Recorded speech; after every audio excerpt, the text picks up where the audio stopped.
আদার খোসা কখনোই আর ফেলে দিবেন না। এটা দিয়ে বানিয়ে নিন ড্রাই জিঞ্জার।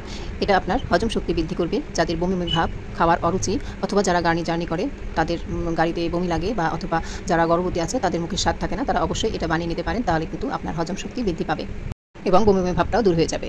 আমি প্রথমে আদাগুলোকে ছিলে নিয়েছি এবং কিছু ছিলকার সাথে কিছুটা আদা রেখে দিবেন, অথবা কিছু আদাও আপনি কুচি করে কেটে দিতে পারবেন, তাহলে এর স্বাদটা আরও বেড়ে যাবে।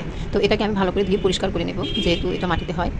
তো এটা খেলে আপনার গ্যাসের কোনো সমস্যা হবে না, আপনার গ্যাসের ওষুধ লাগবে না। এটা যখনই আপনার একটু গ্যাস লাগবে বা কোথাও যাচ্ছেন, আপনি ট্রাভেলে যাচ্ছেন, তাহলে এটা আপনার হাত ব্যাগে রেখে কিন্তু ছোটো ওটাতে একটু হাত ব্যাগে রেখে দেবেন এবং যখন ইচ্ছা তখনই আপনি খেতে পারবেন এবং আপনার তখনই মুখের রুচিটা ফিরে আসবে এবং বমি ভাবটা দূর হয়ে যাবে। এই ড্রাই জিঞ্জারটা আমার বাবা তৈরি করতেন, উনি অবশ্য এখন আর এই দুনিয়াতে নেই। তো এটা আমি ভালো করে ধুয়ে পরিষ্কার করে নিয়েছি এবং চিপে পানিগুলো ভালো করে বের করে নিয়েছি। এরপরে দিয়ে দেবো হাফ চা চামচ লবণ। এখানে 250 গ্রাম আদার ছিলকা আছে, আপনি চাইলে কিছু আদা কুচি করে দিতে পারেন। এখন আমি দিয়ে দেবো সাইট্রিক অ্যাসিড অথবা লেবুর রস। আপনার ঘরে যদি লেবু থাকে তো লেবু দেবেন, কিন্তু যদি লেবু না থাকে তাহলে এই সাইট্রিক অ্যাসিডটা দেবেন। এটা হচ্ছে লেবুর বিকল্প, এটি যে কোনো বড় বাজারের দোকান থেকে পেয়ে যাবেন। এই লেবু এবং সাইট্রিক দিয়ে এটাকে কিছুক্ষণ মাখিয়ে রেখে দেবো, তাহলে এর ভেতরে টক ভাবটা চলে যাবে। সাইট্রিক অ্যাসিড একটি টক, তো এই টক ভাবটা ভালো করে এই আদার গায়ে চুষে নেবে।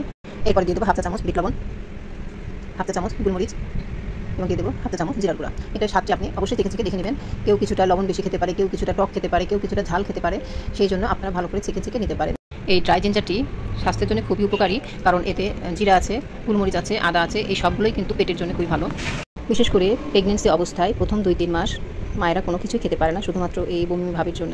তো যখনই বমি ভাব লাগবে জাস্ট একটু 2-1টা দানা মুখে দিলেই রুচিটা ফিরে আসবে এবং বমি ভাবটা চলে যাবে। তো আমি এখন এই আদাগুলোকে একটি স্টিলের প্লেটে করে রোদে দিয়ে শুকিয়ে নেব। এটা যখন সুন্দরভাবে শুকিয়ে যাবে তখন আমি পরিষ্কার একটি কৌটাতে তুলে নেব।